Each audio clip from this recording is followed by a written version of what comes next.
갈라디아서 2장 11절로 21절까지 말씀입니다.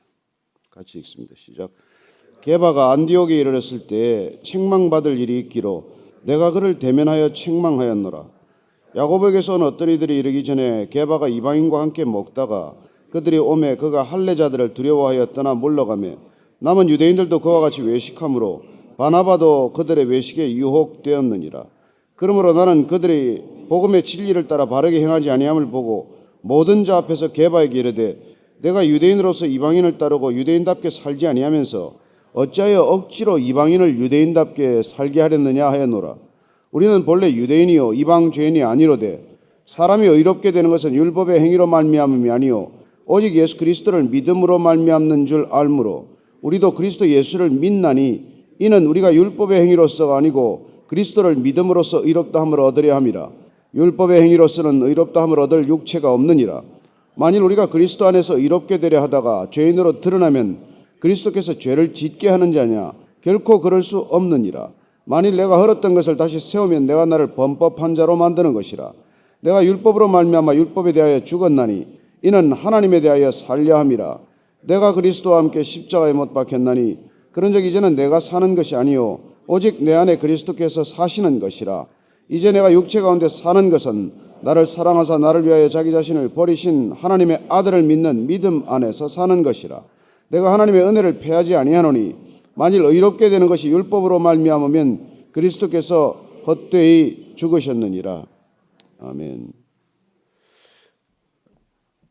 믿음으로 의롭게 된다고 하는 이 중요한 복음의 진리, 그 진리를 훼손하고자 하는 어떤 의도나 어떤 행동에 대해서도 사도 바울은 그냥 넘어가는 법이 없습니다. 그야말로 단호한 태도를 볼 수가 있습니다. 우리가 믿음의 길을 가면서 양보해야 할 것도 있고 또 인내해야 할 것도 있고 우리가 참고 견뎌야 할 것도 있지만은 우리는 타협하지 말아야 할 가치가 있는 사람이라는 것을 기억해야 합니다. 우리가 지켜야 할 것, 반드시 지켜야 할 것, 그걸 지키지 않으면 다 잃는다는 것을 우리는 기억해야 하는 것이죠. 사도 바울은 그 점에 있어서는 누구보다도 분명한 태도를 보이고 있습니다. 그래서 그가 예루살렘 총회까지 올라가서 왜 이방인들에게 할례를 요구해야 하느냐? 그리스도의 복음을 받아들이고 진리의 복음을 받아들이는데 할례가 왜 반드시 있어야 할 일이냐 하는 것을 주장했고 관철했고 그리고 예루살렘 총회는 그 점에 있어서 결론을 지었습니다. 이방인들이 굳이 유대인의 율법을 지켜가면서까지 복음을 믿어야 할 이유는 없다는 데서 일종의 합의가 이루어진 것이죠. 그렇다면은 그런 삶을 살아내는 것이 사도들의 삶이어야 하는데 오늘 보면은 이 사도 바울이 베드로에게서 잘못된 행동을 발견하고 그냥 묵과하지 않고 그걸 지적하는 것을 보게 됩니다. 자, 11절입니다. 시작. 게바가 안디옥에 이르렀을 때 책망받을 일이 있기로 내가 그를 대면하여 책망하였노라. 게바가 누굽니까? 베드로 아닙니까? 예수님께서 요한의 아들 시몬에게 이 게바라는 이름을 주셨습니다. 아람어로 준 별명이죠. 반석이라는 이름입니다. 그래서 사실은 이 베드로야말로 초대교회의 대표적인 인물 아닙니까? 베드로, 야고보, 요한 세 제자를 데리고 주님께서 주로 다니셨지만 어찌됐건 베드로가 이 초대교회 예루살렘 교회를 대표하는 인물임이 분명한데 이 지금 바울이 그 게바에게 소위 말해서 사람들에게 공개적인 책망을 했다는 것을 지금 기록하고 있습니다. 아니 게바가 어떤 사람인데 지금 바울이 뭔데 자기가 베드로를 나무랐다, 꾸짖었다, 책망했다 이걸 지금 이렇게 갈라디아 교인들에게 이걸 지금 얘기하고 있냐는 것이죠. 어떻게 보면 이게 지금 말이 좀 안 되는 얘기 같지 않습니까? 나무랄 사람이 따로 있지 바울이 어떻게 베드로를 나무랍니까? 아무도 안 놀라는 표정인데 이 놀라운 일 아닙니까? 아니 베드로를 어떻게 나무랄 수가 있냐는 것이죠. 저는 그 한 가지만 보더라도 이 바울의 어떤 성품이라든지 그런 성격을 알 수 있는 대목이에요. 아니 나무랄 사람이 따로 있지 어떻게 자기가 너인데 베드로를 나무라냐 이겁니다. 근데 어쨌건 예루살렘 총회 이후의 일로 보입니다만은 베드로가 안디옥에 내려오는 일이 있었던 것이죠. 어쩌면 베드로도 이 안디옥 교회가 어떻게 성장하고 있는지 궁금했을 것입니다. 그래서 올라와서 얘기를 들었지만 직접 눈으로 확인하고 싶지 않았겠습니까? 우리도 어딘가 교회가 부흥한다 그런 얘기를 들으면 한번 눈으로 직접 가서 확인하고 싶고 뭐 거기 말씀이 좋다, 예배가 좋다, 찬양이 좋다 그러면 한번 가보고 싶잖아요. 특별히 교회가 부흥한다 그러면 사람들은 거기 가서 확인하고 싶은 그런 마음이 있는 것이죠. 그래서 예루살렘 교회 교인이라면 어쩌면 누구든지 그 안디옥 교회를 한번 가서 보고 싶었을 것입니다. 아직 교회는 그렇게 반석 위에 세워진 교회들이 아니고 나름대로 갈등을 빚고 있고 유대인들에게서 그냥 눈총을 받고 있는 시절이었기 때문에 어느 교회가 부흥한다 그러면 가서 당연히 확인하고 싶은 것이겠죠.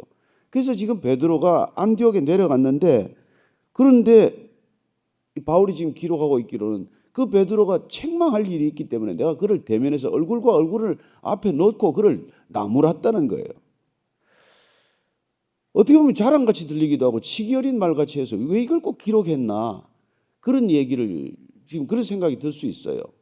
그러나 바울이 자기가 베드로를 당당하게 꾸짖었다 그걸 자랑하기 위해서 이걸 기록했겠습니까? 사람들이 지금 나를 사도에 대해서는 의심도 하고 너 바울 네가 무슨 대단한 사도냐라고 말하는 것에 대해서 자기가 항변하기 위해서 야 나는 베드로까지 꾸짖은 사람이야 이런 자랑거리로 지금 이 얘기를 적었겠냔 말이에요. 그럼 어떻게 자기가 베드로를 꾸짖을 수 있는지를 자랑하기 위해서가 아니라면은 무엇 때문에 베드로를 꾸짖은 얘기를 굳이 이렇게 기록을 했겠습니까? 치기 어린 자기 자랑이 아니라면은. 근데 저는 이건 이 두세 가지 우리가 좀 생각해 볼 문제가 있어요. 첫째는 베드로라고 할지라도 믿음의 길을 갈지라도 언제든지 누구든지 넘어질 수 있다는 것을 다시 한번 우리는 확인하게 됩니다. 베드로가 어떤 베드로입니까? 결국 주님 앞에서 늘 수제자 노릇을 하고 수제자인 척했지만 예수님을 끝까지 3번씩이나 부인하고 그 예수님을 저주하면서 부인했던 그 베드로고 예수님께서 닭이 울기 전에 내가 나를 3번 부인하리라는 말이 생각이 나서 통곡을 하고 그런 넘어졌던 사람 아니냐 말이죠.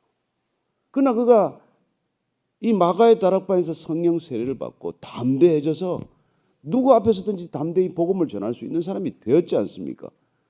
그랬던 그였고 특별히 또 예루살렘 총회에서는 바울을 두둔해서 그렇습니다. 맞습니다. 야고보와 함께 예루살렘 총회 분위기가 다른 곳으로 흘러가지 않도록 중심을 잡았던 인물이고 그래야 우리가 행위로 구원받는 것이 아니라 당연히 우리는 믿음으로 구원받는다는 이 바울의 주장에 적극 동조했던 사람입니다. 또 그럼에도 불구하고 오늘 그가 다시 바울 앞에서까지 연약한 모습을 보이는 그런 베드로를 본다는 것이죠. 저는 그 점에서 또 우리가 위로를 받는다는 것입니다. 우리가 한번 불로 막 세례를 받고 불로 가면 늘 의로운 길을 가는 게 아니라는 것이죠. 이런 믿음의 대사도도 또 넘어질 수 있고 사람들 앞에서 연약한 모습을 보일 수 있는 것 이게 우리 신앙의 모습이고 이게 우리의 본 모습이라는 것입니다. 얼마나 사실 이게 창피한 일입니까? 비난받을 사람한테 비난받을 예수님한테 뭐 비난받는 거야 어때요? 스승한테 비난받는 거야 어떻습니까?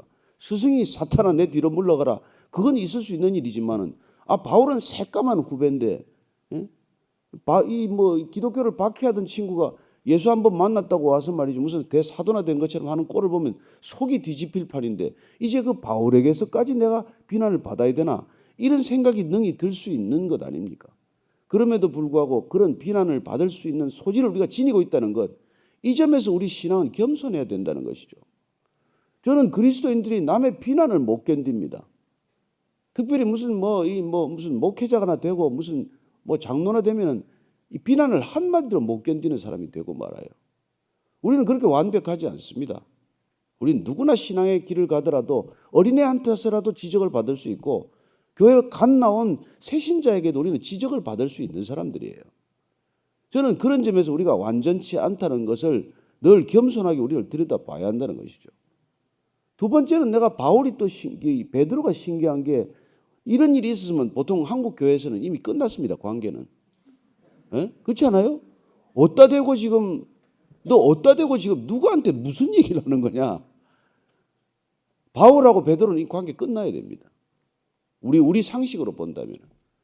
그러나 그런 흔적은 없어요. 그런 점에서 우리는 늘 넘어질 수 있지만은 또 그런 넘어짐에 대해서 누군가 우리에게 지적할 수 있지만은 우리가 그걸 겸허하게 받아들이면 관계까지 끊어질 일은 아니라는 것입니다. 저는 그게 오늘 이 우리에게 주는 또 하나의 메시지라고 저는 믿습니다. 그래서 우리가 정말 베드로가 이런 야단을 맞은 이유는 뭐예요? 바울이 복음에 대한 진리를 알았기 때문입니다. 그리고 그 진리는 훼손되어서는 안 되는 기준이요 가치라는 것을 분명히 우리에게 지금 일러주고 있는 것이죠. 자, 사건의 발단은 뭐 우리가 읽어본 대로 그대로입니다. 야고보에게서 오는 어떤 이들이 이르기 전에 게바가 이방인과 함께 먹다가 그들이 오면 그가 할례자들을 두려워하여 떠나 물러가며 남은 유대인들도 그와 같이 외식함으로 바나바도 그들의 외식에 유혹되었느니라. 이 충격적인 일이 일어난 거예요. 자, 이방인들에게 유대인처럼 믿지 말라고 얘기했고 복음은 그런 능력이 있다는 것을 만천하에 공포된 사실입니다. 그럼에도 불구하고 정작 그들은 이방인과 유대인들이 함께 식탁에 교제를 해서는 안 된다고 하는 전통, 그들의 관행적인 습관, 삶의 방식, 그게 여전히 남아있다는 것을 지금 보여주는 거예요. 베드로는 고넬료 집에 들어가지 않았습니까? 이방인 고넬료 집에 가서 거기서 세례까지 주지 않았습니까? 그 집에 갈 때 예수님께서 환상을 보여주지 않았어요. 이 짐승들이 보자기에 내려오는 걸 3번씩이나 보여주고 내가 깨끗하다 한 것을 내가 왜 더럽다고 하느냐 그런 말까지 들었던 터란 말이죠. 그런 베드로인데 이 지금 베드로가 야고보에게서 온 어떤 이들이 이르렀다. 예루살렘에서도 누가 또 온 거예요. 그 안디옥 교회는 수시로 사람들이 들르는 교회가 된 것이죠. 그래서 그것도 예루살렘에서 온 사람들이 또 올 때 베드로가 그 안디옥에 있는 이방인에게서부터 유대인이 그리스도인이 된 사람들하고 같이 식사 교제를 하다가 그들이 오니까 슬그머니 자리를 피한 것입니다. 그랬더니 같이 먹던 사람들도 몇씩 자리를 떠버리고 바나바도 그에게 영향을 받았다는 것입니다. 그 말은 곧 바나바까지도 그런 외식의 대열에 참여하고 말았다는 것이죠. 그만큼 이방인들과 유대인들이 함께 식탁 교제를 하는 것조차도 이걸 꺼려한 것이죠. 이게 지금 이들의 신앙의 현 주소라는 것입니다. 얼마나 위로가 되세요? 이 위로를 받으셔야 됩니다, 여러분. 예수님은 삭개오 집에 들어가서 식사를 하지 않았습니까? 가늠한 여인을 용서하지 않았습니까? 그런 예수님이 우리를 의롭게 하셨다면 우리는 누구랑 식사 못할 사람이 있으며 누구랑 교제 못할 사람이 있냐는 것이죠. 그런데 그들은 아직도 이 이방인들과 함께 식탁에 교제하는 것조차도 남의 눈치를 슬금슬금 봐야 할 정도로 그들의 믿음은 그 수준이라는 것입니다. 그러니까 믿음 따로 삶 따로 사는 게 위선 아니냐는 것이죠. 그래서 사도 바울이 격분한 건 뭡니까? 너희들이 그렇게 살면서 어떻게 복음을 전하는 인물이 될 수 있냐는 거예요. 복음대로 살지 않으면서 무슨 복음을 전한다는 말이냐. 바울이 지금 이 한국 교회에 오면 난리 날 거예요. 우리 같은 사람 다 무릎 꿇고 두 손 들고 아마 벌 받아야 될 거예요. 너희들이 무슨 복음을 전하고 설교를 하고 있느냐. 그러지 않겠습니까? 전 보니까 깜짝 놀라게 바나바까지도 거기 흔들렸다는 거예요. 자, 무슨 말입니까? 지도자 한 사람이 움직이면 이런 영향이 있다는 거예요. 베드로가 일어났는데 누가 안 일어나겠어요? 그래서 여러분 영적 지도자란 이런 중요한 역할과 책임이 있다는 것입니다. 베드로가 앉아있으면 아무도 일어날 사람 없죠. 그런데 베드로가 슬그머니 일어나니까 다 따라 일어난 거예요. 교회 하나가 넘어지는 것도 이렇게 넘어지는 것입니다. 14절 이하입니다. 시작. 그러므로 나는 그들이 복음의 진리를 따라 바르게 행하지 아니함을 보고 모든 자 앞에서 게바에게 이르되 내가 유대인으로서 이방인을 따르고 유대인답게 살지 아니하면서 어찌하여 억지로 이방인을 유대인답게 살게 하렸느냐 하였노라. 공개적으로 질책한 말은 무엇입니까? 복음은 유대인이지만은 더 이상 유대인처럼 살지 않는 거란 말이에요. 그게 복음의 능력이에요. 왜? 율법에서 풀려났으니까. 율법에서 숨 막히게 살아가는 그 삶을 청산하고 우리가 이제 자유롭게 사는 삶이 되었는데, 그런데 왜 이방인들에게 또 유대인처럼 살려고 하려고 그렇게 얘기를 하느냐는 것입니다. 자가당착이죠. 그렇다면 우리가 구원받은 게 뭡니까? 뭐로부터 구원을 받은 거예요? 우리가 자유로워졌다는 게 뭐로부터 자유로워졌느냐는 것입니다. 자, 15절 이해합니다. 시작. 우리는 본래 유대인이요 이방 죄인이 아니로되 사람이 의롭게 되는 것은 율법의 행위로 말미암음이 아니요 오직 예수 그리스도를 믿음으로 말미암는 줄 알므로 우리도 그리스도 예수를 믿나니 이는 우리가 율법의 행위로서가 아니고 그리스도를 믿음으로써 의롭다 함을 얻으려 함이라. 율법의 행위로서는 의롭다 함을 얻을 육체가 없느니라. 저는 이 사도 바울이야말로 이런 말할 자격이 있어요. 이 사람은 율법을 죽도록 지켜본 사람입니다. 율법을 죽도록 지켜봤기 때문에 율법의 맹점을 아는 사람이란 말이에요. 본인이 율법을 죽도록 지켰지만 본인이 의롭게 될 수 없다는 것을 누구보다 잘 알기 때문에 그는 복음을 맹렬히 받아들인 사람이에요. 모태신앙에는 그런 과정이 없다는 것이죠. 그는 나면서부터 그냥 그리스도인이었어요. 그 나면서부터 정말 그냥 믿는데 의심이 없어요. 그러나 정작 그가 무엇을 믿는지에 대해서는 모호하거나 그리고 그가 익숙한 것은 복음이 아니라 어떻게 보면 교회 문화라든지 교회적인 삶의 방식에 익숙할 뿐이라는 것이죠. 그래서 정작 그가 지켜야 할 가치가 분명치 않기 때문에 세상에 나가면 또 세상 사람처럼 사는 거예요. 그게 이제 우리가 이게 뭐 가끔 가다가 모태신앙인에 대한 어떤 그런 얘기 아닙니까? 안 믿는 것도 아니죠. 잘 믿어요. 그렇지만 우리가 지켜야 할 가치가 분명하지 않기 때문에 밖에 나가면은 그걸 지키는 삶을 제대로 살아내지 못한다 그런 뜻이란 말이죠. 어쨌건 사도 바울의 그 주님께서 불러서 쓰시는 까닭은 그가 유대교에서 정통한 사람이고 유대 율법주의에 맹렬한 사람이고 율법을 지키기 위해서 사람을 죽이기까지 하는 그런 사람이지만 그가 정작 그리스도를 만나서 그리스도 안에서 자유해졌을 때 율법으로서는 단 한 점도 우리를 의롭게 할 게 없구나. 그렇다면 우리가 그리스도가 십자가에 못 박힌 것을 헛되게 하지 않으려면은 우리는 다시는 율법으로 돌아가서는 안 된다는 것. 그걸 누구보다도 잘 알기 때문에 그는 이 점에 대해서는 한치의 양보도 있을 수가 없는 것이죠. 우리가 복음으로 의롭게 되었다면 십자가로 의롭게 되었다면 그리스도의 피로 의롭게 되었다면 우리가 뭘 더 내세울 게 있겠느냐. 그리고 우리가 내세울 게 없다면 예수를 믿는 이방인들에게 우리의 삶의 방식을 단 하나라도 고집하거나 주장할 게 뭐가 있느냐. 그런 얘기를 하고 있는 것 아닙니까? 자, 17절 이해합니다. 시작. 만일 우리가 그리스도 안에서 의롭게 되려 하다가 죄인으로 드러나면 그리스도께서 죄를 짓게 하는 자냐? 결코 그럴 수 없느니라. 만일 내가 헐었던 것을 다시 세우면 내가 나를 범법한 자로 만드는 것이라. 내가 율법으로 말미암아 율법에 대하여 죽었나니 이는 하나님에 대하여 살려 함이라. 그리스도께서 우리를 의롭게 하셨다면은 그리스도께서 우리 안에서 의롭게 되려 하다가 우리를 죄인으로 만든다면은 그럼 그리스도가 죄를 짓게 하는 분이냐? 이게 무슨 말입니까? 우리가 예수 믿는데 잘 예수 믿는 것처럼 지내다가 그러나 유대인들이 있을 때는 유대인처럼 행동하면은 우리를 죄에서 자유롭게 한 분이 우리를 죄에서 자유롭게 한 게 아니라 우리를 다시 범법하게 하는 자로 만드는 것 아니냐. 그건 내가 헐었던 것을 다시 짓는 것 아니냐. 담을 하나 헐었다가 담을 다시 만드는 것 아니냐. 그런 어리석은 행동이 될 수밖에 없지 않느냐는 것이죠. 저는 여러분이나 저나 우리가 그리스도 안에서 자유로워진 것은 분명합니다. 그러나 이 자유를 방종의 기회로 삼아서 안 되듯이 우리가 다시 우리의 공로주의로 돌아가서도 안 된다는 것입니다.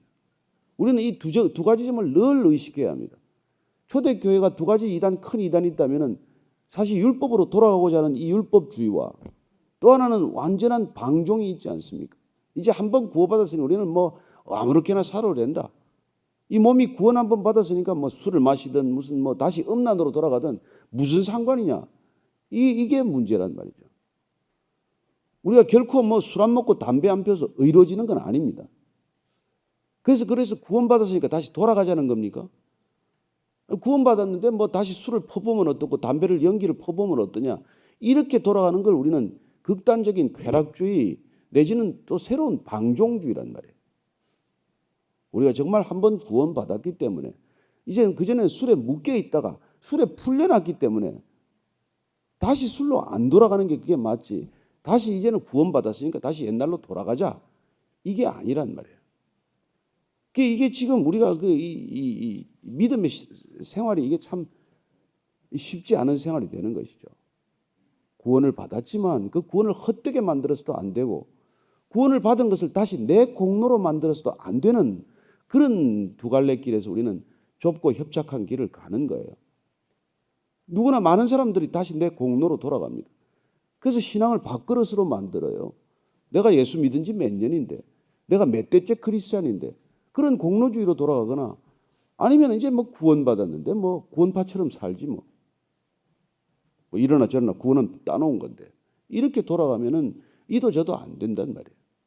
그래서 우리가 구원을 헛되지 않게 만드는 것, 그리스도의 십자가를 헛되지 않게 만드는 것은 기꺼이 자발적으로 그리스도를 너무 사랑한 나머지, 그분이 우리에게 아무것도 요구하지 않을지라도 율법을 다 이루신 그분처럼 우리는 살게 되는 거예요.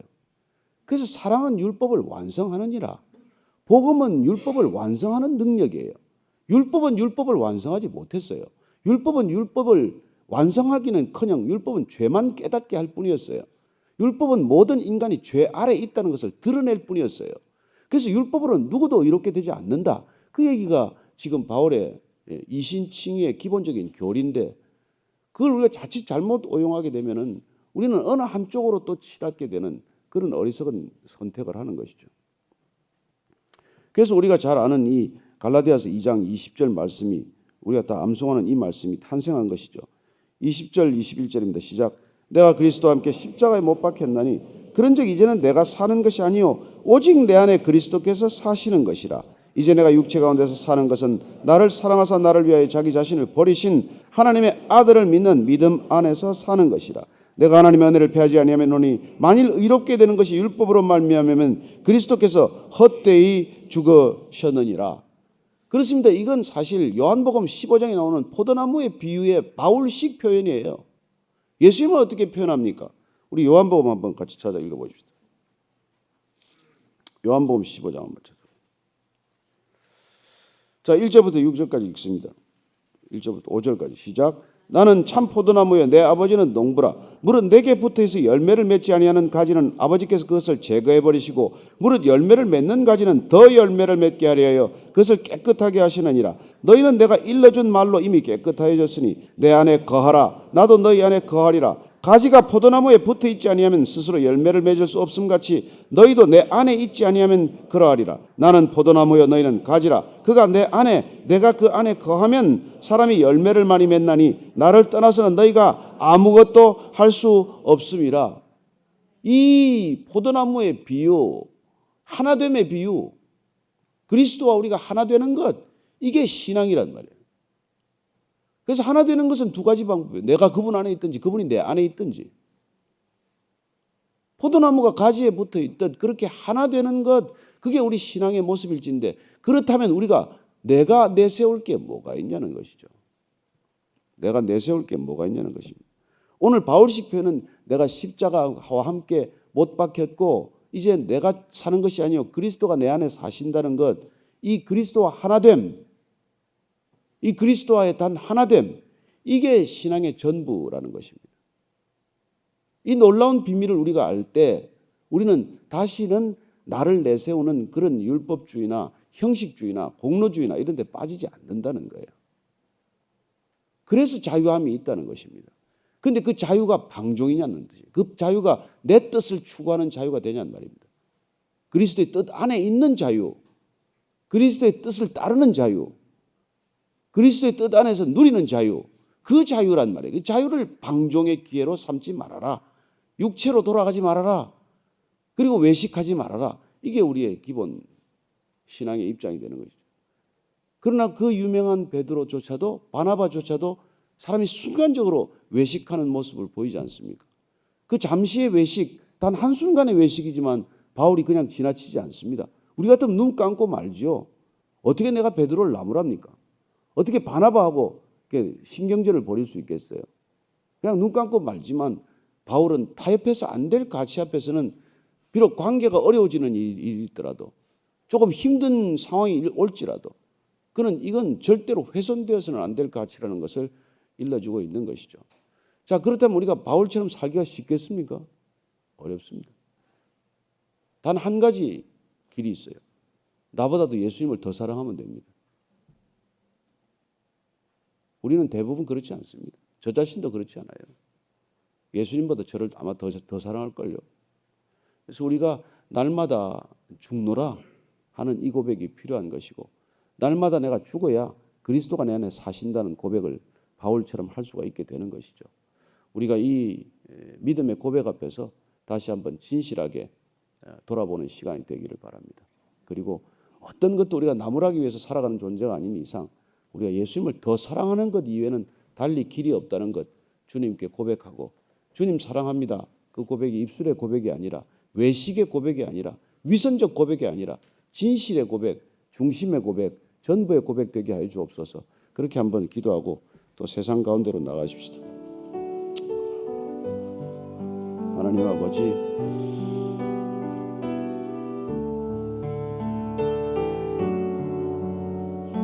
주님을 사랑한다고 하지만은 사실 저를 사랑하기 위해서 주님을 필요로 할 뿐입니다. 어떻게든지 주님께 필요한 사람이 되기보다는 나를 위해 주님이 필요합니다. 늘 그렇게 주님께 우리의 믿음과 기도를 아뢰드립니다.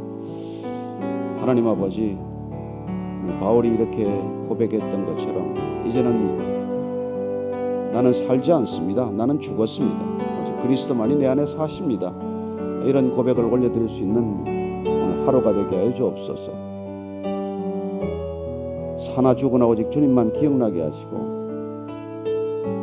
오직 주님만을 사랑할 수 있는 우리의 신앙이 되게 하여 주시옵소서. 하나님,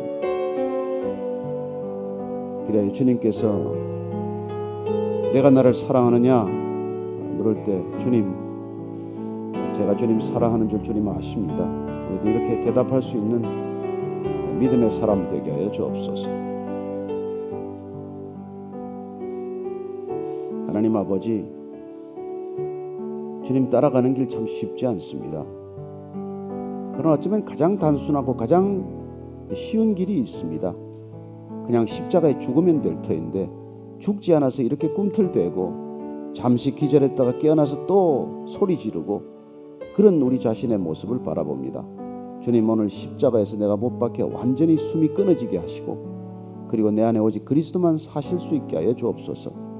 그래야 오늘 하루 살아가는 것도 내가 사는 것 아니요 오직 내 안에 그리스도께서 사시는 것이라, 이렇게 고백하는 바울의 고백, 우리 모두의 고백되게 하여 주옵소서. 이제는 십자가에서 온전히 숨을 거두시고 우리에게 전부 주신 우리 구주 예수 그리스도의 은혜와 아버지의 사랑과 성령의 기름 부으심이 오늘 사도 바울의 고백처럼 우리도 내 안에 사느니 내가 아니라 그리스도라고 고백하는 믿음의 하루 되기를 소망하는 이 자리에 고개 숙인 모든 그리스도의 사람들 위해, 포도나무 가지처럼 붙어있는 가지들 위해 지금부터 영원까지 함께 하시기를 간절히 축원하옵나이다. 아멘.